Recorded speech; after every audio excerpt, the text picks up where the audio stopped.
Hello dear student, Assalamualaikum. I am Mashudujaman Kanon. Never think of yourself as weak if you can be one of the best personalities in the world.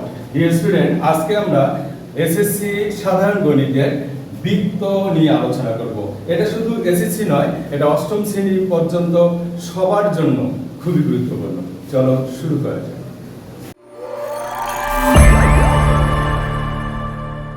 আমরা বৃত্ত কি জানি? এটাকে বৃত্ত, তাই না? একটু আগে যেটা বললাম, ক্যামেরা যখন অফ ছিল, ক্যামেরা অফ যখন ছিল তখনকার বৃত্তটা ভালো ছিল।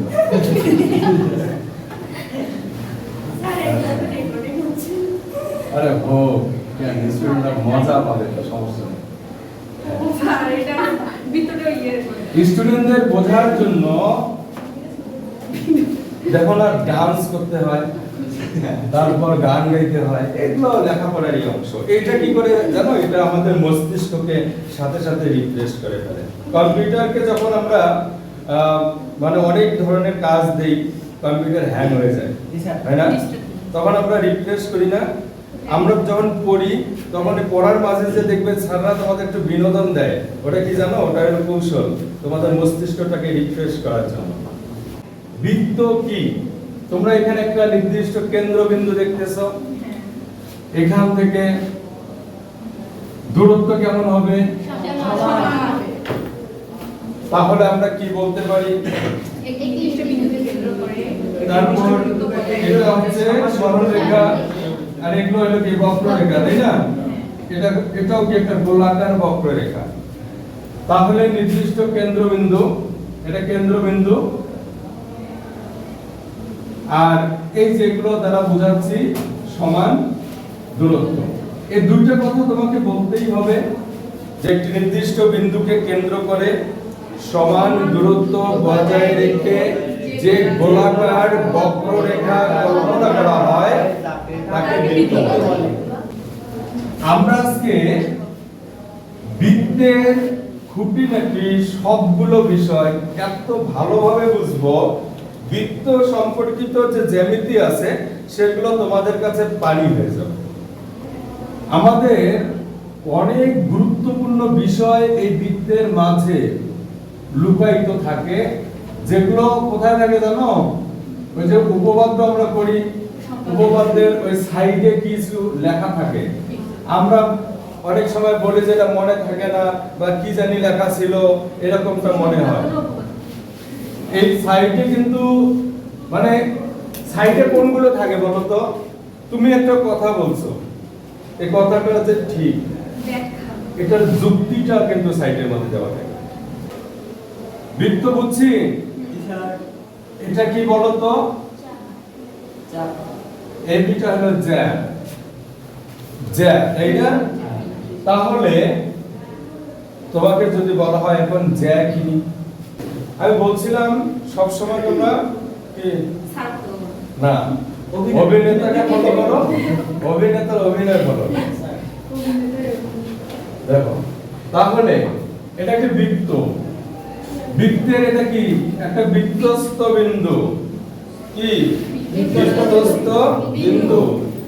এটা কি একটা বৃত্তস্থ বিন্দু। তাহলে কয়টা বৃত্তস্থ বিন্দু হইল? দুইটা। আর এটা কি একটা সংযোগ সরলরেখা, কি সংযোগ। তাহলে আমরা বলতে পারি দুটি বৃত্তস্থ বিন্দুর সংযোগ সরলরেখাকে জ্যা বলে। ঠিক আছে? এটা যদি একটা বিন্দু হয়, এটা একটা বিন্দু হয়, এটা হলো সংযোগ সরলরেখা। এবার দেখো, তাহলে এই সিডি এটা কি বলো? এটা জ্যা। তাহলে আমরা বলতে পারি এখানে বা চিত্রে, চিত্রে এ বি ও সিডি, আচ্ছা এ বি, আচ্ছা লিখি ও সিডি দুটি জ্যা। চিত্রে এ বি ও সিডি দুটি জ্যা। এই যে এটা তো বৃত্তের কেন্দ্র, তাই না? কেন্দ্রটার নাম হলো ও। এখন দেখো, এই যে এখানে পি কিউ, এটা কি বলতো? এটাও একটা জ্যা। তাই না? যে কোনো ভাবে বৃত্তস্থ দুটি বিন্দুর সংযোগ সরলরেখা হইলেই জ্যা। বোঝা গেছে কি? জ্যা। তার মানে এটা কি একটা বৃত্তস্থ বিন্দু না? এটা কি একটা বৃত্তস্থ বিন্দু না? তাহলে এটাও একটা জ্যা। আবার এর আরেকটা নাম আছে, এর নাম হচ্ছে ব্যাস। কি নাম? ব্যাস। এর নাম হচ্ছে কি? ব্যাস। এখন ব্যাস কি হতে পারে বা ব্যাসের সংজ্ঞাটা কি হতে পারে আমরা একটু একটু মানে চিন্তা করেই দেখো খুব সহজে বলতে পারি। শুধুমাত্র মানে একটা কথা উল্লেখ করব যে বৃত্তের কেন্দ্রগামী না, বৃত্তের কেন্দ্রগামী এখন ওই যে জ্যায়ের যে সংজ্ঞাটা ওটা যুক্ত করে দাও। বৃত্তের কেন্দ্রগামী শুরুতে কি বলবো? বৃত্তের কেন্দ্রগামী দুটি বৃত্তস্থ বিন্দুর সংযোগ সরলরেখাকে ব্যাস বলে। বোঝা গেছে? বৃত্তের কেন্দ্রগামী, তুমি জ্যায়ের সংজ্ঞা লিখছো না, ওই জ্যায়ের সংজ্ঞাটাই তো, কিন্তু এখানে শুরুতে কি করবে? বৃত্তের কেন্দ্রগামী দুটি বৃত্তস্থ বিন্দুর সংযোগ সরলরেখাকে ব্যাস বলে। কারণ কি? এটা এখান থেকে যেদিকে যাক না কেন, এই যে এদিকে যদি যায়, এই যে এটা কি বলতো? আচ্ছা হ্যাঁ, এই যে এ দিয়ে এটা যোগ করে দেই, এটা কি বলতো? এটা এটাও ব্যাস, এটাও কি? তার মানে মনে রাখবে বৃত্তের কেন্দ্রগামী যে কোনো সরলরেখা মানে বৃত্তের কেন্দ্রগামী দুটি বৃত্তস্থ বিন্দুর সংযোগ সরলরেখা হইলেই ব্যাস। মিষ্টি কি করো ওখানে থেকে? তুমি ক্যামেরা দেখবে না? দেখা যায়? হ্যাঁ, পরে লেখা দেখা না গেলে দেখবা। এখন দেখো, বৃত্তের কেন্দ্রগামী দুটি বৃত্তস্থ বিন্দুর সংযোগ সরলরেখাকে ব্যাস বলে। বুঝছো? এখন এখন মনে করো এটা বৃত্তের কেন্দ্র, এটা তো ব্যাস, তাই না? এটা কি ব্যাস? এই দুইটা ব্যাস। এটা এই যে এটা মনে করো এসটি, এটা কি ব্যাস? এটা এটা এম এন, এটা কি? হ্যাঁ, ব্যাস। তার মানে কেন ব্যাস? বৃত্তের কেন্দ্র দিয়ে যদি যায় তাহলে কি ওটা ব্যাস। এবং এবং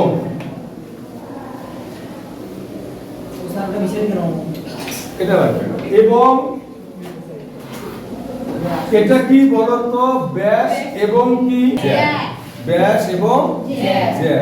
তবে এই ব্যাসটা হলো বৃত্তের সর্ববৃহত্তম জ্যা, মানে এই জ্যার মতো বড় জ্যা কখনো হতেই পারে না। কারণ কি?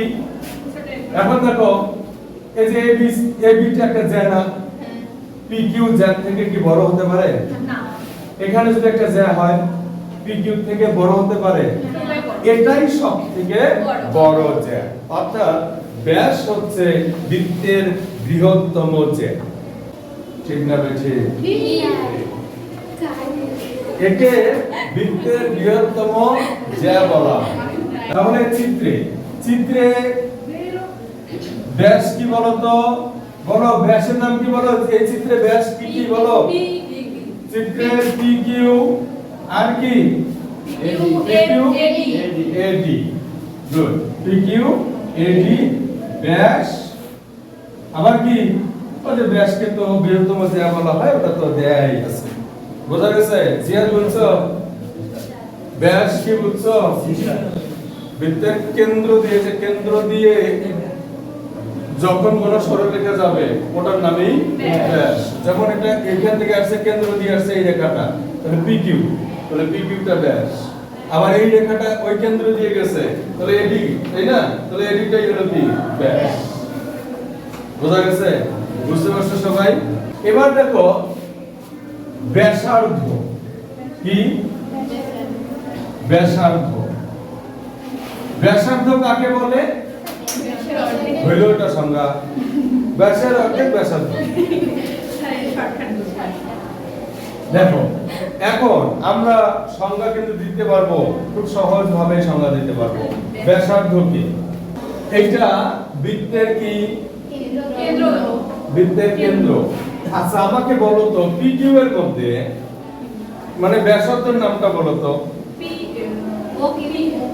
ও কিউ এবং ওপি, আবার এখানে ওডি ওএ, তাই না?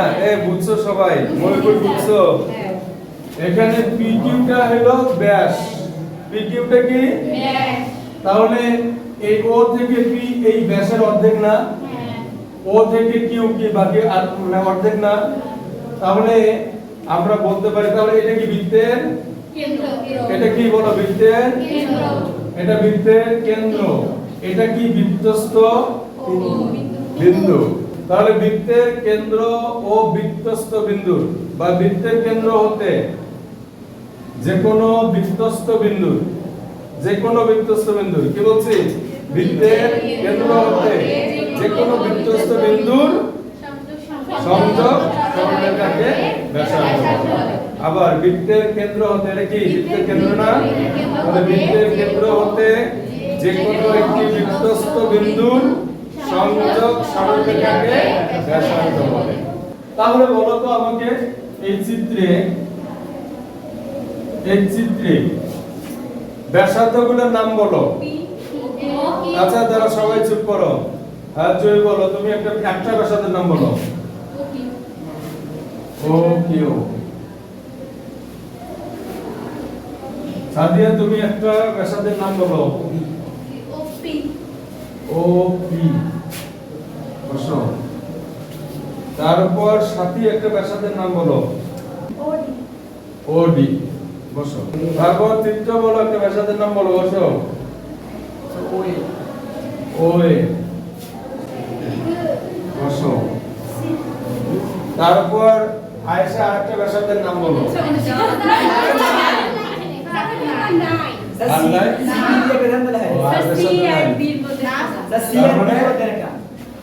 তাহলে আশিক তুমি একটা ব্যাসার্ধের নাম বলো।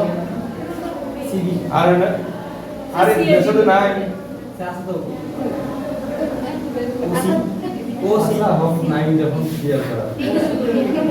তাহলে ব্যাসার্ধ বুঝছি, এটা বুঝছি। এখানে একটা ওয়ার্ডের কথা মনে রাখতে হবে, একই বৃত্তের সকল ব্যাস ও ব্যাসার্ধ সমান। মানে একই বৃত্তের মধ্যে যতগুলো ব্যাস হবে সবগুলো ব্যাস কেমন হবে? সমান হবে। একটা বৃত্তের মধ্যে যতগুলো ব্যাসার্ধ হবে সবগুলো ব্যাসার্ধ কেমন হবে? সমান হবে। বুঝছো? জ্যামিতি কিছুই মনে হবে না, জ্যামিতিতে এগুলোই আছে। আমরা হয়তো বা এগুলো আগে জানতাম না তাই জটিল মনে হয়েছে, কিন্তু জ্যামিতি অনেক মজার, খুবই মজার।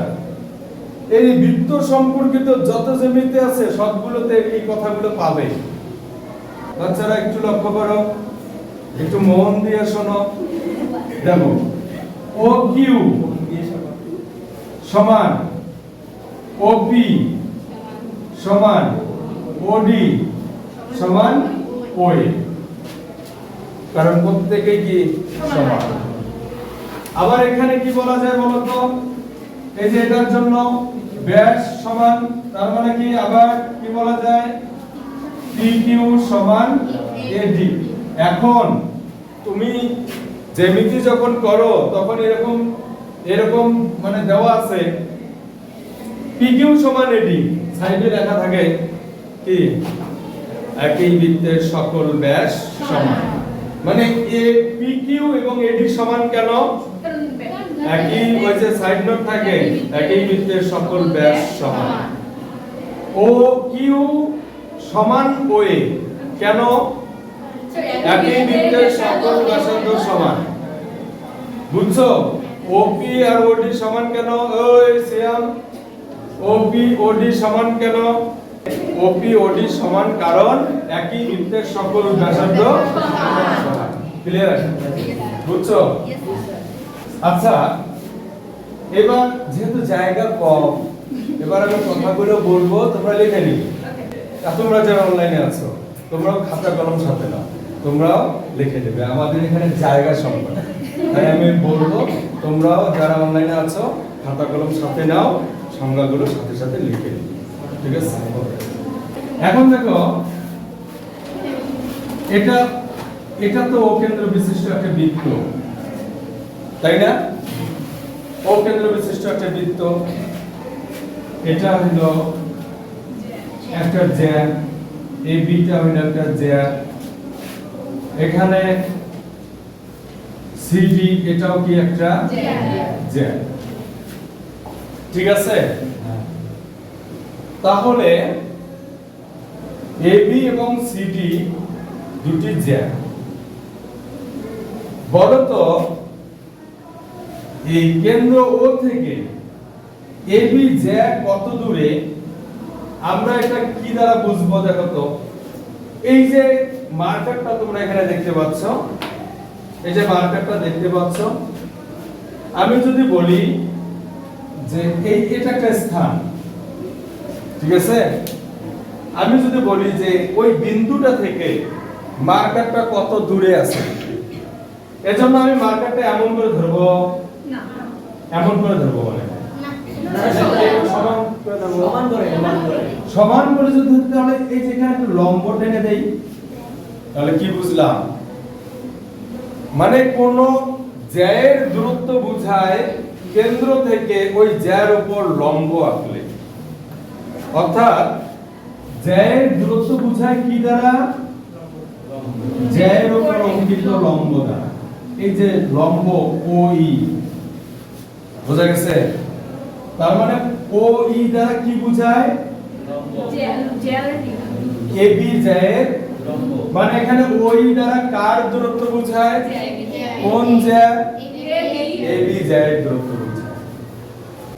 আবার মনে করো আমি সিডি জ্যায়ের উপর যদি একটা লম্ব আঁকি, ওই লম্বের কাজ কি? তাহলে ওই লম্বের কাজ এবি জ্যায়ের দূরত্ব, ওই লম্বের কাজ সিডি জ্যায়ের দূরত্ব। বোঝা গেছে? কেন্দ্র হতে যে কোনো জ্যায়ের উপর লম্ব জ্যায়ের দূরত্ব নির্দেশ করে। কেন্দ্র হতে যে কোনো জ্যায়ের উপর লম্ব জ্যায়ের দূরত্ব বোঝায়। চিত্রে ওই লম্ব দ্বারা এবি জ্যায়ের দূরত্ব এবং ওই লম্ব দ্বারা সিডি জ্যায়ের দূরত্ব বোঝায়। যদি এবি ও সিডি জ্যা দুটি সমান হয়, তাহলে ওই সমান ওয়েব হবে।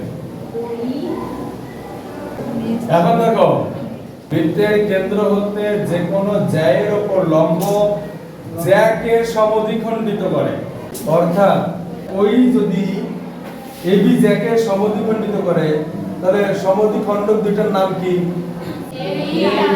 এই, অর্থাৎ এই সমান বি। হ্যাঁ, অর্থাৎ এই সমান বি। বৃত্তের সকল জ্যামিতির ক্ষেত্রে এটা এতটাই গুরুত্বপূর্ণ।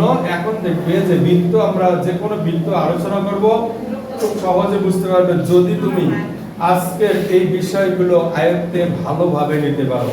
আমি আশা করি তোমরাও সবাই এই আজকের যে বিষয়গুলো আলোচনা করা হইল, এই বিষয়গুলো সব সময় ভালো করে মাথায় রাখবে। এটা যত মাথায় রাখতে পারবে, তোমাদের বৃত্ত সম্পর্কিত জ্যামিতি খুব সহজ হবে। ঠিক আছে? ধন্যবাদ সবাইকে।